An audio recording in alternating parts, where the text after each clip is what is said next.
Hi, welcome back to my channel. This is Heidi from My Reading Life, and I'm here today to film a recommendations video that will help you complete one of the prompts on the Reading Women Challenge. In the month of June, the Reading Women podcast is hosting a month-long readathon where you can try to complete prompts off their year-long challenge. There are 24 different prompts, and each of these prompts are designed to help you read more books by and about women. Now, my last video was my TBR for this readathon for the month of June, and it has all the information about the readathon, so I will link that down below. But today, I'm specifically wanting to give recommendations for prompt number 8, which is to read a book with a viewpoint character who is either an immigrant or a refugee. I have 5 books to talk to you about, which have viewpoint characters that fit that designation, and then 2 books that are on my TBR that I'm hoping to get to. So the first book that I'd like to recommend to you is The Book of Unknown Americans by Cristina Henriquez. And this is a book about families that come from Latin America to the United States for various reasons. The first family we follow is the Rivera family from Mexico. They are in the United States because their daughter Maribel has suffered a head injury, and they believe that bringing her to the United States, they can enroll her in a school for special needs children, and she'll get help to help her overcome her head injuries. And this is something that's just not available to them in Mexico. So the dad gets a work visa, and they travel from Mexico to Delaware, where they begin to live in a community with other immigrants. The dad's job is in a mushroom farm factory type place. It's terrible conditions, really low pay.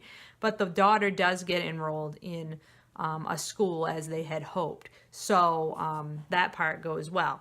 In the meantime, they meet a bunch of different families in their community who are all immigrants as well. And specifically, they become close friends with a family from Panama. And specifically, Maribel, the daughter, makes friends with the son of this family from Panama, and they form a pretty close relationship. But this book is just beautiful. It really details the struggles that immigrants who come to America, and these immigrants in this story, most of whom came legally to this country. The family, the friends that the Riveras make who are from Panama are actually have received their they're documented at this point. They've gone through everything that they need to go through in order to get their paperwork in order to stay in the country. And of course, the Riveras are in the country on a work visa, but that doesn't mean that things are easy for them. Things are still very difficult. They face a lot of prejudices, and it's just the community that they build together as immigrants in Delaware is just, it's very heartwarming, and it's very evocative of what folks have to face when they come to this country, even when they follow all the rules. I just thought this was a beautiful book. I really loved the writing. I really loved the story and the characters, and I highly recommend it. The next book is one that will be of no surprise. It's been on a lot of people's lists, and it is Behold the Dreamers by Imbolo and Mbue. This is a debut novel that came out a year or so ago. It was on all kinds of prize lists. It was everywhere on anything that had to do with books. And this is a novel about a couple who immigrates to the United States from Cameroon. The husband, I'm looking down at my notes because I don't remember names very well. The husband, Jende, comes to New York City first. He finds work as a chauffeur for a gentleman who works for Lehman Brothers, one of the big financial companies. And this is in 2007 that he comes to America and finds this job. So everything's going along well. His wife then follows him and immigrates to New York City behind him, and she is a student. She's studying to be a pharmacist, I believe, and she eventually finds work for the same family that Jende is the chauffeur for, the Edwards family. She finds work as their housekeeper. So the book really, at first it seems like things are going well. They're beginning to find their feet. It's hard for them to reconcile their own culture with American culture, and especially New York City culture. But things are going along pretty well, and then the financial crisis hits and everything starts to fall to pieces for everybody, the Edwards family and this family from Cameroon, because they're tied in with them. And it's about, you know, family and culture and trying to make your way in the world and what you're willing to give up in order to try to follow your dream.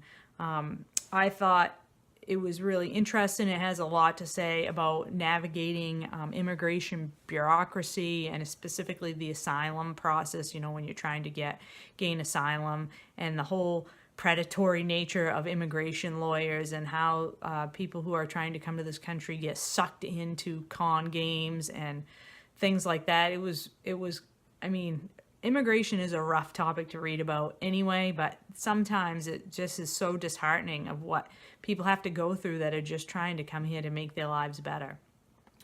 Now, the next, let's see if I can get this to come up here.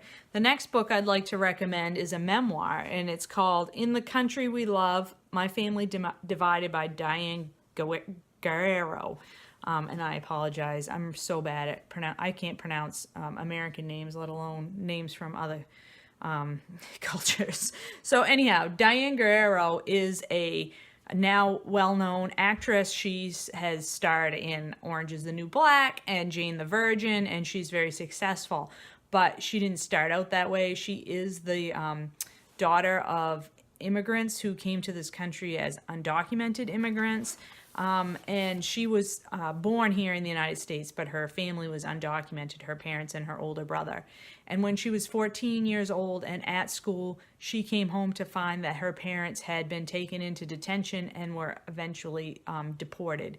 So she was here in America by herself at 14 years old, and she wanted to stay. She wanted to complete her education. So she was lucky enough to find friends who were willing to take her in and allow her to live with them. She kind of bounced around between multiple families throughout her teenage years, and she was able to complete her education and go on to college and complete her degree and eventually become a successful actress. But it was not easy. I mean, I can't imagine. You know, I have a teenage daughter right now. My son's a little bit older. I have a teenage daughter, and I cannot imagine if somebody came and took me away from her and wouldn't let me live with her, and that my daughter had to navigate, you know, her high school, the rest of her high school career without me. I think just another example of how our immigration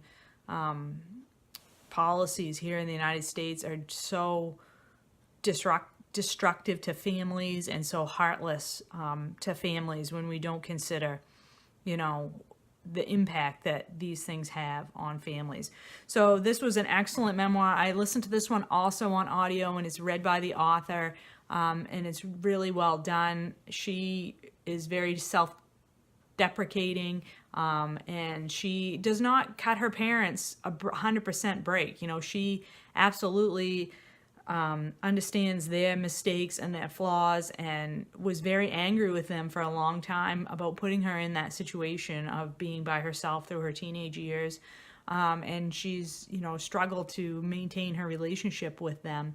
But I think she's, you know, she's a bit older now, and she's in a different place, and she kind of sees that they were in difficult positions, and it was not easy for them either.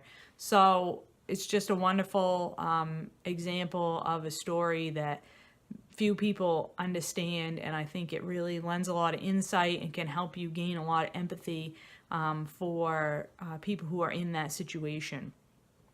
The last book, the last book that I want to show you that's on my iPad here that I don't have a print copy of is Homefire by Kamila Shamsie. And this book, again, has been everywhere. It was longlisted for the Women's Prize for Fiction this year, and that is how I encountered it. I read it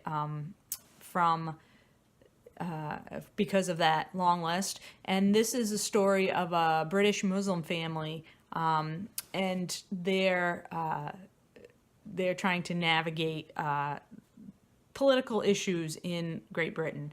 And this is been talked about as a book that builds off the Antigone myth, which I have no background with at all. I just went into it and read the story, and I love the story. It basically follows 4 characters, 3 of which are siblings, and then another young man who is the son of a prominent politician in Britain.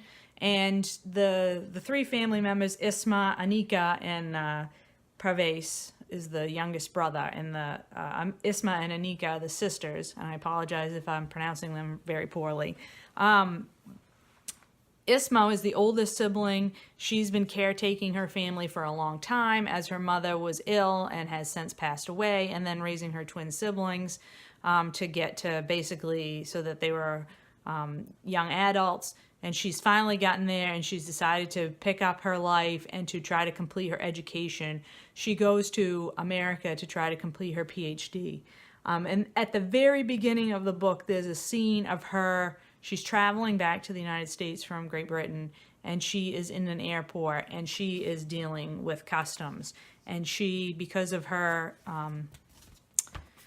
Muslim background, gets detained in the airport, and they search through all her baggage, and they just treat her horrendously. And that one scene, if you don't even read the rest of the book, if you just read to the beginning of that book, to that one scene, to what people go through when they're trying to travel simply because they're Muslim, that will open your eyes a tremendous amount to what people have to deal with. I just thought that one scene was astounding. Once I had read that, I knew for a fact I was going to read the rest of that book. And the rest of the story does not disappoint. And the thing that I think I like the most about that book is that it doesn't treat Muslims as a monolith. The book treats each character as an individual with their own thoughts and motivations. Yes, they all have Muslim backgrounds, and they're all, have different degrees of connection with that religion, but they certainly don't all have the same thoughts and opinions about political issues, social issues, religious issues, cultural issues, anything really. And that's the problem, I think, a lot of times, especially in America. I don't know about other countries, but certainly from my perspective as an American, it's like you hear the word Muslim and that's a terrorist, that's how the media and our, government portrays, the government right now, portrays an entire religion as one monolith that everybody thinks the same way that belongs to that religion. And it's simply absurd. And I just love that this book, Homefire, really allows you to see how different members of the same family in the same country can think about things in a different way. And I just thought it was a wonderful perspective. It really, beyond being a great story, it had a plot that pulled me along. I wanted to see what happens next. The characters, they aren't all equally as well drawn as the others. Some were, less well drawn than others, but I still thought that the story pulled me along and kept me interested and made me want to keep reading. And I just thought it was a great book, and it gave me an entirely different perspective on things, especially since I know very little about British politics and British social issues surrounding Muslim immigrants in that country. So, highly recommend. Now, one more book to recommend, and this is a book that I have the actual physical copy of, and that is Americanah by Chimamanda Ngozi Adichie. I love Adichie. I have read everything by her as far as her novels go now. I have only to read her short story collection, and then I will have read everything that she's written so far, so I hope she, steps it up and gets another book out there pretty quick. But anyway, Americanah is a story of 2 young people from Nigeria, Ifemelu and Obinze, and they are in love, but they want to go to America to complete their education. Ifemelu gets her student visa and travels to the United States to begin her education, but Obinze, because it's post 9/11, cannot get a visa to America, and so he travels to Great Britain as an undocumented immigrant. And her story is about finding out that, or experiencing being black in America in a way that she never had to think about when she lived in Nigeria. and she struggles with that in America, and it's such an excellent portrayal of that, I think. And it's really cool because Adichie has Ifmelu writing a blog. Basically, she writes a blog about what it's like to be black in America when you're not African American, when you're from a country that's majority black, and then you travel to the United States, and how you get treated in this country as opposed to your own country. She never had to think about being black before she came to America, and so she starts writing a blog about her experiences, and that was fascinating, and I loved that aspect of this book. I thought it really brought something extra to this story. In the meantime, Obinze's in Great Britain. He's undocumented, so he's working sort of under the table and trying to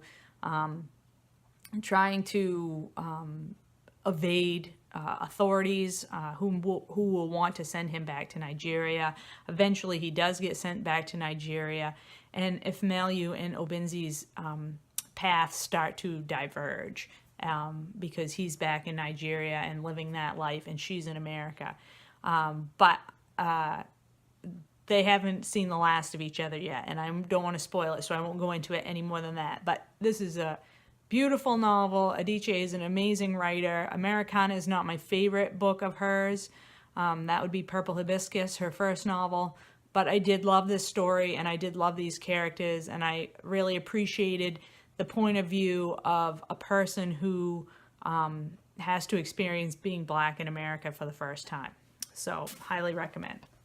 Now for the two books that I have not read, but would meet this prompt of a Viewpoint character who's an immigrant or is a refugee. I spoke about this one in my previous video, We Need New Names by NoViolet Bulawayo. This is about a young girl named Darling who is born in Zimbabwe and moves to the United States and has to navigate that change in her life. So I already had that on my TBR, and I spoke about it in my last video. And then in the meantime, I was in a Goodwill just a few days ago, and I found this book, Lucky Boy, by, I can't read the author's name, Shanthi Sekaran. And this story is about a young woman who walks across the border from Mexico into the United States, gets to California, she's pregnant, and then what happens to her and the child as an undocumented immigrant who has walked into this country.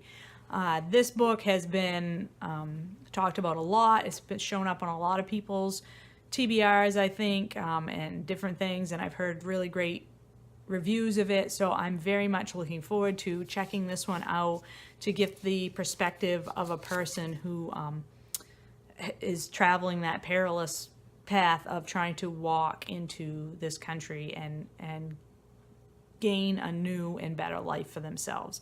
So looking forward to that one as well. So those are my recommendations for books that you could read that would give you the viewpoint of an immigrant or a refugee. Please leave any recommendations you have for me down below in this topic. Those of you who have been following my videos for a while know that I've sort of been reading on this theme about immigration for probably about a year now. It really is a topic that I'm interested in and I want to read more viewpoints about. I've read a bunch of nonfiction that was specifically about immigration policy in the United States, but unfortunately those weren't books that I felt, books that I felt would be good recommendations for this list. But I am interested in all of that kind of stuff, so if you have recommendations for me, please leave them in the comments down below. I hope you are having a great week, and I will talk to you later.